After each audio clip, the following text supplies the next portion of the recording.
Hello guys and welcome to my channel. So in today's video we will talk about bacterial endocarditis. Bacterial endocarditis mostly acute होता है और सब acute होता है. जो acute bacterial endocarditis है that is due to Staphylococcus aureus. Staphylococcus aureus and the subacute is viridans streptococci. तो जो acute और subacute bacterial endocarditis होते हैं इसमें मोस्टली क्या होता है कि जो हार्ट होता है उसके वेल्स अफेक्ट होते हैं और वेल्स के ऊपर ना वेजिटेशन सी बन जाती हैं हार्ट के वेल्स के ऊपर जो कि प्रीवियसली नॉर्मल होते हैं लेकिन बाद में उनके ऊपर वेजिटेशन सी बन जाती हैं. एक्यूट का रैपिड ऑनसेट होता है जबकि सब एक्यूट का ग्रेजुअली ऑनसेट होता है. सब एक्यूट बैक्टीरियल एंडोकार्डाइटिस का सब एक्यूट में भी ऐसे ही होगा कि हार्ट की जो वेल्स हैं वो डिसीज हो जाएंगे, एबनॉर्मल हो जाएंगे या उन पे ऐसे स्मॉलर ना वेजिटेशन सी बन जाएंगी. जो लार्ज वेजिटेशंस होती हैं एक्यूट में और सब एक्यूट में स्मॉल वेजिटेशंस होती हैं जो कि हार्ट के वेल्स के ऊपर जो है डेवलप हो जाती हैं. मोस्टली ये होता है कि जो डेंटल प्रोसीजर्स होते हैं ना उनके बाद भी ये हो जाता है कि सब एक्यूट बैक्टीरियल एंडोकार्डाइटिस हो जाता है.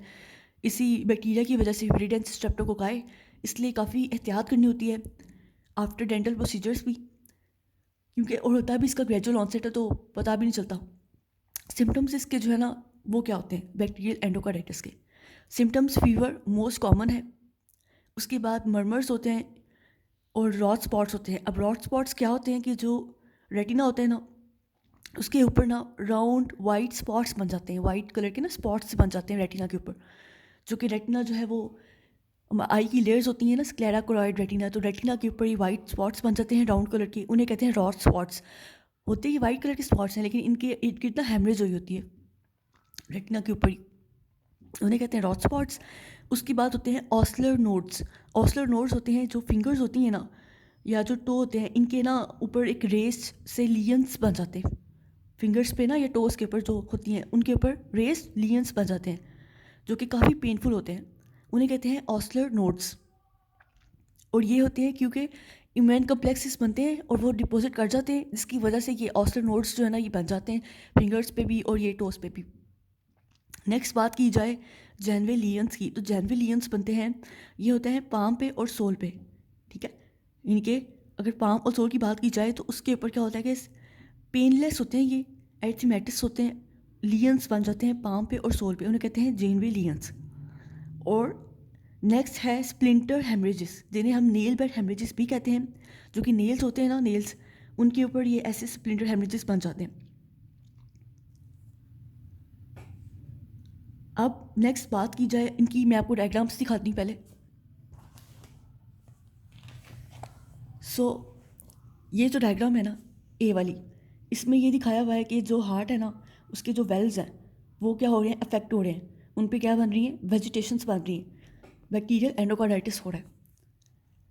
अब ये जो सेकंड डायग्राम है ना इसमें रॉड स्पॉट्स का दिखाया हुआ है, ये रेटिना की इमेज है और इस रेटिना की इमेज में ये वाइट कलर के स्पॉट्स हैं, ठीक है, और साथ हेमरेज हुई हुई है और साथ में रॉड स्पॉट्स है. ये वाइट कलर के स्पॉट्स हैं साथ हेमरेज हुई हुई है ना, तो ये हैं रॉड स्पॉट्स. नेक्स्ट ये फिंगर की डायग्राम है और इस पर जो है ना ये रेस लियंस हैं जो कि पेनफुल है, ये हैं ऑस्लर नोड्स. नेक्स्ट ये फोर्थ डायग्राम है, इसमें क्या हो रहा है कि ये ना इमेज दिखाया हुआ है पाम का या सोल का, इसमें ना जेनवी लियंस शो किए हुए हैं जो कि पेनलेस हैं और एरिथमेटस हैं. ये रेड कलर के आ रहे हैं नजर, रेड कलर के, तो ये एरिथमेटस हैं और पेनलेस लियंस हैं जो कि पाम या सोल पे बन जाते हैं, इन्हें कहते हैं जेनवे लियंस. हमने पढ़ा Roth spots, Osler nodes, Janeway lesions and last splinter haemorrhages.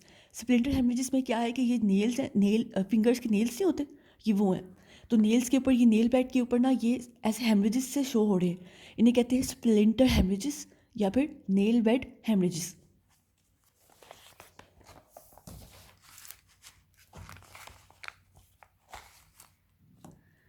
तो ये था सिम्टम्स के बारे में. एम्बुलाई वगैरह भी बन सकते हैं. अब ये बैक्टीरियल एंडोकार्डाइटिस जो है ना इसकी एसोसिएशंस क्या हैं, इसकी एसोसिएशंस हैं ग्लोमेरुलोनेफ्राइटिस, जब किडनी में ग्लोमेरुलाई में इन्फ्लेमेशन स्टार्ट हो जाती है, ग्लोमेरुलोनेफ्राइटिस, सेप्टिक आर्टीरियल और पल्मोनरी एम्बुलाई, इनके जो आर्टेरियल या पल्मोनरी एम्बुला है ना, जो एम्बुलस बन जाता है, उसकी वजह से जो है ना वो भी बैक्टीरियल एंडोकार्डाइटिस हो सकता है।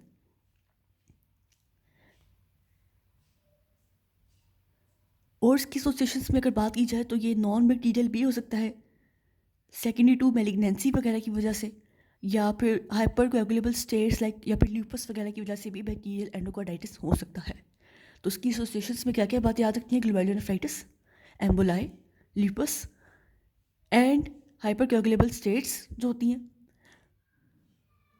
नेक्स्ट बात करते हैं इसके डायग्नोसिस के बारे में। इसमें ना क्या होता है कि ब्लड कल्चर कराना होता है। अगर किसी को डायग्नोस करना हो, आइडेंटिफाई करना हो कि वाकई इसको किसी को बैक्टीरियल एंडोकार्डाइटिस हुआ है, तो हम सिम्टम्स चेक करेंगे और डायग्नोसिस के लिए हम ब्लड कल्चर का करेंगे। मल्टीपल ब्लड कल्चर्स होते हैं डायग्नोस करने के लिए। अगर कल्चर नेगेटिव है लेकिन सिम्टम्स आ रहे हैं तो उसका मतलब यही है कि कॉक्सेला बर्नेटी या बार्टोनेला स्पीशीज होती हैं ना, वो इन्वॉल्व हैं। मोस्टली बात की थी मिडल वेल्व इफेक्ट होता है, एंड लीस्ट जो वेल्व इफेक्ट होता है ना, दैट इज ट्राइकुस्पिड वेल्व। कुछ लोग होते हैं जिनको आईवी ड्रग्स जो है ना वो यूज़ करते हैं। तो आईवी ड्रग्स यूज़ करने की वजह से भी ना कॉन्टीन्यूसली क्या होता है कि जो ट्राइकुस्पिड वेल्व होता है ना, वो उसकी एंडोकार्डाइटिस हो जाती है। तो ये मोस्टली क्यों होता है? क्योंकि स्टेफिलोकोकस एयरस, स्यूडोमोनास और कैंडिडा ये वाली स्पीशीज़ इन्वॉल्व होते हैं, जो कि आईवी ड्रग एब्यूजर्स जब आईवी ड्रग्स लेते हैं ना काफ़ी ज़्यादा अमाउंट में, तो उनके जो वेल्व्स होते हैं, ट्राइकुस्पिड वेल्व्स, वो अफेक्ट होना स्टार्ट हो जाते हैं। इसकी 3 कॉजेज हमने पढ़ी हैं, Candida, Pseudomonas and staphylococcus Aires. अब अगर बात की जाए वेल्व के एंडोकार्डाइटिस की, तो वो मोस्टली ड्यू टू, आपने याद रखना है, HACE,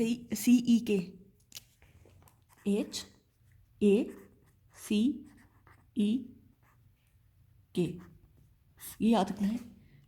ये निमोनिक है उन ऑर्गेनिजम्स का जो बैक्टीरियल एंडोकार्डाइटिस कॉज करवाते हैं।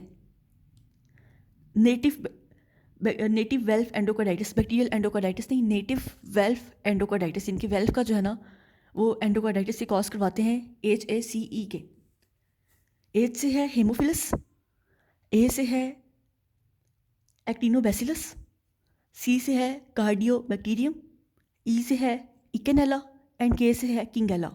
इकेनेला, किंगेला, कार्डियोबैक्टीरियम, हेमोफिलस एंड एक्टिनोबैसिलस। तो ये हो गया उन ऑर्गेनिजम्स के बारे में जो नेटिव वेल्व एंडोकार्डाइटिस कॉज करवाते हैं। तो ये था बैक्टीरियल एंडोकार्डाइटिस के बारे में। Thank you.